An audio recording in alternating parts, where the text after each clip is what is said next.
ETF index mutual funds నేర్చుకుని stock మార్కెట్లో రాణించాలనుకుంటున్నారా? వెంటనే ఈ నెంబర్కి కాల్ చేయండి.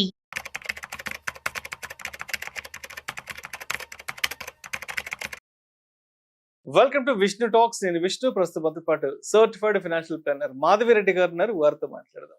నమస్తే మాధవిరెడ్డి గారు. నమస్తే అండి. Welcome to Vishnu talks Madhavi Reddy గారు. Thank you. సో మాధవిరెడ్డి గారు, ఇప్పుడు గ్లోబల్ గా ఎకానమీ సిచ్యువేషన్స్ కూడా ఎక్కడ బాగలేవు. ప్రపంచవ్యాప్తంగా కూడా చాలా అనిశ్చితి నెలకొంది. ఈవెన్ మనం చూస్తే అమెరికా లాంటి అగ్రరాజ్యాల్లోనే రీసెంట్ గా ట్రంప్ వచ్చిన తర్వాత రకరకాల అనిశ్చితమైన సిచ్యువేషన్స్ ఎదుర్కొన్నారు. అక్కడ కూడా జాబ్ గ్యారంటీ లేదు. చాలా మంది అమెరికాకి వెళ్ళిన వాళ్ళు కూడా ఇండియాకి వెనక్కి వచ్చేసి పంపించేస్తున్నారు. అండ్ ఇండియాలో కూడా చాలా చాలా లే ఆఫ్ జరుగుతున్నాయి. అండ్ మొన్న ఇన్ఫోసిస్ లో కూడా ఆల్మోస్ట్ ఒక 800 మందిని కూడా తీసేయడం జరిగింది. సో ఎక్కడ చూసినా కూడా జాబ్ గ్యారంటీ అనేది ఎక్కడ బయట కనిపించట్లేదు. అంటే ఉద్యోగ భద్రత అనేది ఎక్కడ అంతగా ఎక్కువగా లేదు. సో అయితే అంటే ఇప్పటి వరకు ఎవరైతే ఇన్వెస్ట్మెంట్స్ కి సంబంధించి ఎస్ఐపీలు ఇలాంటివి చేసుకుంటా వచ్చారో వీళ్ళంతా కూడా ఇప్పుడు చాలా ఆలోచిస్తున్నారు. ఎందుకంటే ఒకవైపు జాబ్ గ్యారంటీ లేదు, ఇన్కమ్ లెవెల్స్ పెరగట్లేదు, ఎవరికి కూడా ఇన్కమ్ లెవెల్స్ పెరగట్లేదు, జాబ్ శాలరీస్ కూడా హైక్ ఎక్కడ లేదు. కాబట్టి ఇప్పుడు చాలా మంది ఏం ఆలోచిస్తున్నారంటే ఈ ప్రతి నెల ఏదైతే ఎస్ఐపి కాన్సెప్ట్ ఏదైతే ఉందో, నెలకు ఒక 5,000, ఒక 1,000 రూపాయలు, 10,000, 15,000 ఇలా ప్రతి నెల ఇన్వెస్ట్ చేసుకుంటూ వెళ్ళడం చాలా కష్టంగా ఉంది. కాబట్టి ఇవంతా కాకుండా ఒకేసారి ఒక 5 లక్షలు, 10 లక్షలు, 15 లక్షలు మేము లంసమ్ గా ఇన్వెస్ట్ చేసేసుకుంటాము అంటూ కూడా చాలా మంది ఇటువంటి డిస్కషన్స్ బయట నడుస్తున్నాయి. కాబట్టి మరి ఇప్పుడున్న సిచ్యువేషన్స్ లో ఉద్యోగ భద్రత లేదు, ఇన్కమ్ లెవెల్స్ కూడా ఎవరికి పెద్దగా పెరగట్లేదు. కాబట్టి ప్రతి నెల ఎస్ఐపి మోడ్ లో ఇన్వెస్ట్ చేయడం కష్టం అవుతుంది. కాబట్టి మరి లంసమ్ గా ఇన్వెస్ట్ చేసుకోవడానికి మనకున్న మంచి మార్గాలు ఏంటి అసలు? సో యాజ్ అండ్ వెన్ మనకి లైఫ్ స్టేజ్ ఎవరైతే ఇప్పుడు 40, 45 లేకపోతే 35 ఈ స్టేజ్ లో ఉన్న వాళ్ళ పరిస్థితి చూస్తే ఎలా ఉంటుందంటే, అప్పట్లో శాలరీ ఇంక్రిమెంట్స్ బాగా ఉండేవండి. సో శాలరీ ఇంక్రిమెంట్స్ ఉండేటప్పటికి ఈ ఖర్చులు ఎంత ఉన్నా, అంటే పిల్లల చదువులు ఒకవైపు ఖర్చులు ఉంటాయి, లేకపోతే వాళ్ళ పేరెంట్స్ ని ఒకవైపు చూసుకునే బాధ్యత ఉంటుంది, ఇవన్నీ కాకుండా కొంత మిగిలేది. ఇప్పుడు ఏంటంటే అంత ఎక్స్పెన్సివ్ అయిపోయింది. పిల్లల చదువులు ఒకవైపు ఎక్స్పెన్సివ్ గా అనిపిస్తున్నాయి, తర్వాత లైఫ్ స్టైల్ ఉంటుంది ఎక్స్పెన్సివ్ గా, ఇక పేరెంట్స్ ని చూసుకోవడం ఇంకొక బాధ్యత ఎక్స్పెన్సివ్ గా అనిపిస్తుంది. ఇవన్నీ చూసి వాళ్ళు అసలు మంత్ కి ఏమి మిగలడం లేదు. ఎందుకంటే ఇంక్రిమెంట్స్ తక్కువ ఉంటున్నాయి, ఎక్స్పెండిచర్ అనేది ఎక్కువ పెరుగుతుంది. సో వాళ్ళకి ఏంటంటే వాళ్ళు అనుకున్నంత ఏదైతే మనం చెప్తున్నామో, ఇప్పుడు ఒక 5 కోట్లు చేసుకోండి, 10 కోట్లు చేసుకోండి అంటే ఇప్పుడు 20,000, 30,000, 40,000 ఎస్ఐపి చేయలేకపోతున్నారు. సో ఇలా కాకుండా మాకు దగ్గర ఎప్పుడైతే అవైలబుల్ గా అయింది, ఏదైనా బోనస్ రూపంలో కొంత అమౌంట్ వచ్చింది, లేదు ఒక ప్లాట్ అమ్మినప్పుడు ఏదో కొంత అమౌంట్ కొంచెం మిగిలింది, ఇలాంటిది ఏదైనా అమౌంట్ ఉన్నప్పుడు ఒకేసారి పెట్టేసుకుంటాము. ఇలా మంత్లీ అనేది మాకు గ్యారంటీ లేదు. మంత్ కి ఈ 1 ఇయర్ పెడతామేమో, నెక్స్ట్ ఇయర్ పెట్టట్లేదు. అదే మనకి ఎస్ఐపి స్టాపేజ్ రేషియో కూడా అదే చూపిస్తుందండి. ఎస్ఐపి స్టాపేజ్ రేషియో ఎంత ఉందంటే, కొత్త ఎస్ఐపిస్ కన్నా వెళ్ళిపోయిన అంటే స్టాప్ చేసిన ఎస్ఐపిస్ 120% ఉన్నాయి. సో ఎస్ఐపి స్టాపేజ్ రేషియో కూడా అదే చెప్తుంది. అందరూ ఎస్ఐపీలు మొదలు పెడుతున్నారు కానీ బట్ డిఫరెంట్ రీజన్స్ తోని వాళ్ళు కంటిన్యూ చేయలేకపోతున్నారు. సో దానికి ఏదైనా సొల్యూషన్ ఏమైనా ఉంది అంటే this is the best solution అండి. మీకు ఏమాత్రం అమౌంట్ ఏదైనా ఒకేసారి లంసమ్ గా మీకు వచ్చింది అనుకోండి, సో డెఫినెట్లీ ఒక్కసారి పెట్టేయొచ్చు.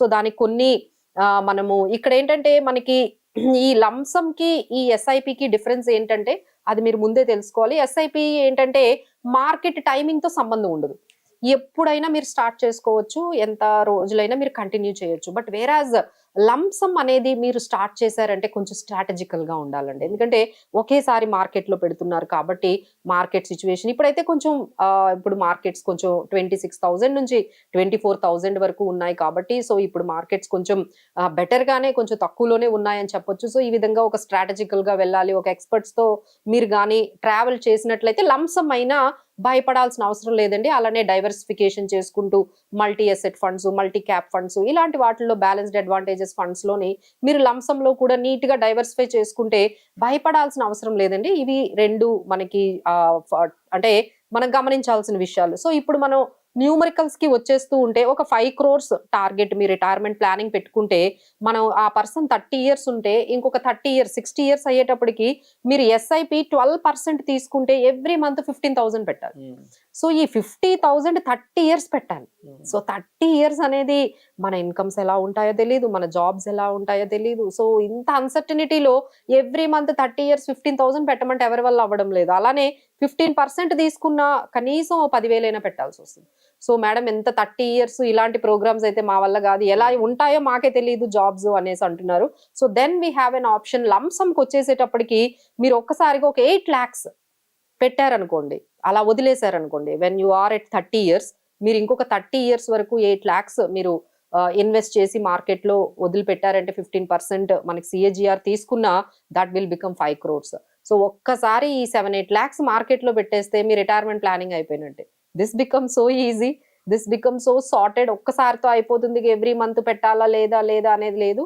సో ఒక్కసారి మీ దగ్గర ఏదైనా మీ అమౌంట్ కానీ ఏదైనా ఉన్నట్లయితే సో డెఫినెట్లీ ఈ ఆప్షన్ కూడా ఒకసారి చూస్ చేసుకోండి. ఇప్పుడు మార్కెట్స్ కొంచెం కూల్ ఆఫ్ లో ఉన్నాయి కాబట్టి కొంచెం ఎక్స్పర్ట్స్ సలహాలతో మీరు కొంచెం డైవర్సిఫికేషన్ అనేది చేసుకుంటే మంచిదండి. సో బట్ ఏంటంటే ఇక్కడ ఈ టైంలో ఏం చేస్తున్నారంటే కొంచెం యాప్స్ ద్వారా వెళ్ళిపోకుండా, యాప్స్ ద్వారా వెళ్తే ఏంటంటే మీకు ఎవరు ఉండరు. ఇప్పుడు మార్కెట్స్ వార్ రావచ్చు, ఇంకేదైనా క్రైసిస్ రావచ్చు.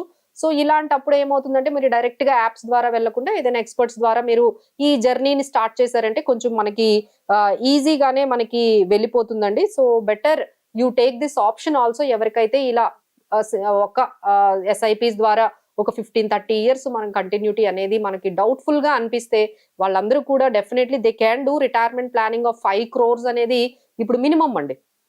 ఎందుకంటే మనకున్న లైఫ్ స్టైల్కి కానీ మనకున్న ఇన్ఫ్లేషన్ కి కానీ మనకి మినిమం ఒక 5 crores అయితే రిటైర్మెంట్ ప్లానింగ్ అనేది ఉండాలి. సో దాన్ని తీసుకొని మనం ఇది ఒక ఎగ్జాంపుల్ గా చెప్పాము. సో 12% మీరు తీసుకున్నట్లయితే దాదాపుగా 15 లక్షలు పెట్టాల్సి ఉంటుంది. అదే మీరు 15% CAGR లెక్కన తీసుకున్నట్లయితే మీకు 7-8 lakhs అయితే మీకు సరిపోతాయి. So this will become very very easy to bring the 5 crores on your retirement planning. Thank you so much Madhu Reddy గారు. థ్యాంక్ యూ అండి.